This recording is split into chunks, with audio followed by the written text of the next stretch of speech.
All right, so this is sort of what Randy considered to be the holy grail of New Jersey. So he's got sort of some statistical information. Being that New Jersey was so close to Pennsylvania, we got sort of an early jump on the Order of the Arrow. Although Treasure Island, is Philly's camp, it's actually in New Jersey. It's just some really early, lodges, right? I'm not going to read this to you, but you can sort of see dates that things were chartered.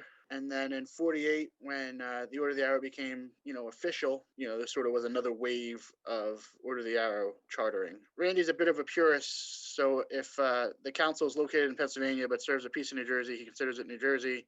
For example, 555, because National's office was in New Jersey, he considers direct service to be, in New Jersey. I'm not quite that much of a purist. And then beginning in 67, there sort of was a wave of mergers, and you could sort of see the way that the lodges sort of to consolidate. It continued that way up until the late 90s when it sort of, went at a much faster pace.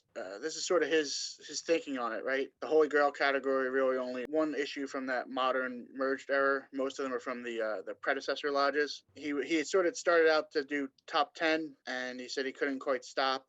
Used to be 29 lodges. Now we're down to 5 or 7. The current lodges producing these tiny runs and, special borders and stuff are almost harder to collect than the older stuff. Sanhican Lodge 2 R1, issued in 1932. Earliest patch, in New Jersey. So it was George Washington Council in Trenton. The earlier issues were the pins, right? Kawa 9A1.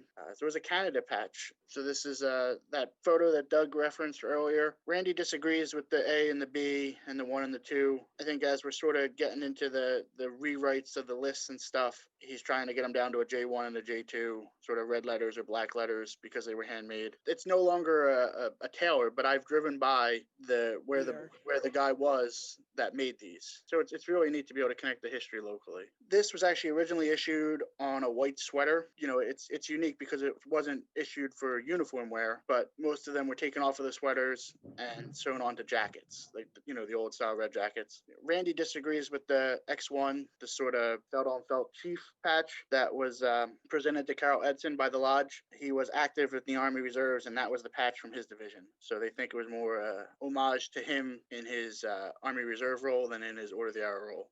But unfortunately, some of that's lost to history. The 68 R1, again, just a real early, tough patch. Post-wartime twill on this is really what makes it stand out. Just a real simple design, but something that's pretty scarce. The 76 C1 or C1.5 C2. So, the R1 is sort of it's a good 76 issue. So these early chenilles, they were issued in batches of 25. It's funny because so Randy and I both need this one, this C2, that without the number 76 on it. In theory, it's just as rare as the C1, but we both have that one. Just a really cool design, and these were made, you had to do so many service hours, so it was a sort of a lodge engagement project, one per person, so they're not really out there. So the Lodge 84, for the longest time, we knew about the jacket on the left, and just recently, I guess, Tico in Florida was cleaning out and found the jacket on the right. And if you look, you can see, the dancer, he's different, right? The different leg is up, the wing is going up the other way. The one on the left was 101. It was made and presented to the lodge advisor. We had the certificate. We sort of had pictures from the dinner. We knew it was 101. And then we find out about this, second chenille, second style jacket that wasn't on anyone's radar until just a couple months ago. 107A1. This is just a really tough little patch.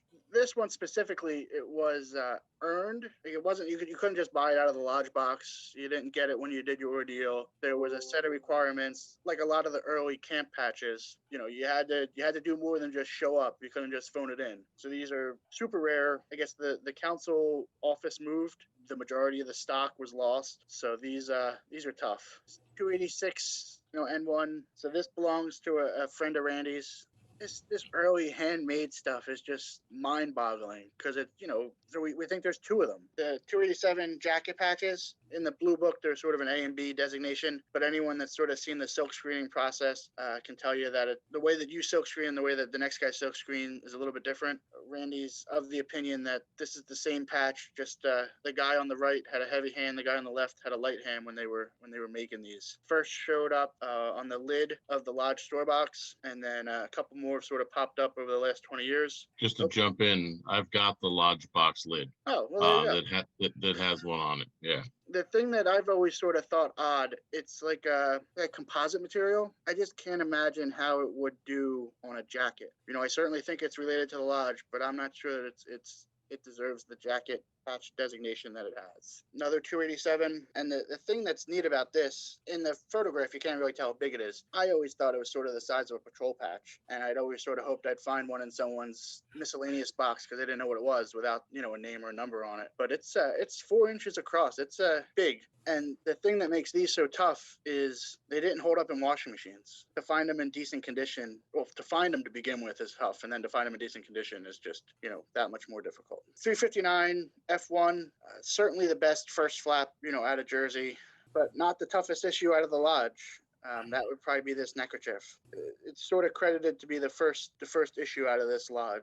So this 359 jacket patch, it's huge. You'll notice there's a spelling error. Just tough, tough, tough. This is another felt that just did not survive the washing machine. The sort of local story is that they were issued. The brothers sewed them on the uniform. Came back the next weekend. They were all destroyed. So they reproduced it on an embroidered twill version. The original sort of 13 brothers that formed the lodge were issued this neckerchief in lieu of having their patch destroyed. It's got this unique embroidered border with the reproduced twill and embroidered patch. The lodge name, changed shortly after this, and they reissued a similar patch, but the easy way to tell the difference is they put the lodge number on it in the reissue. So no lodge number, very good. Lodge number, not so good. 431 X1, don't know a lot about this. It's clearly OA related, right? So handmade design, the felt stuff out of this camp and the OA concurrently are just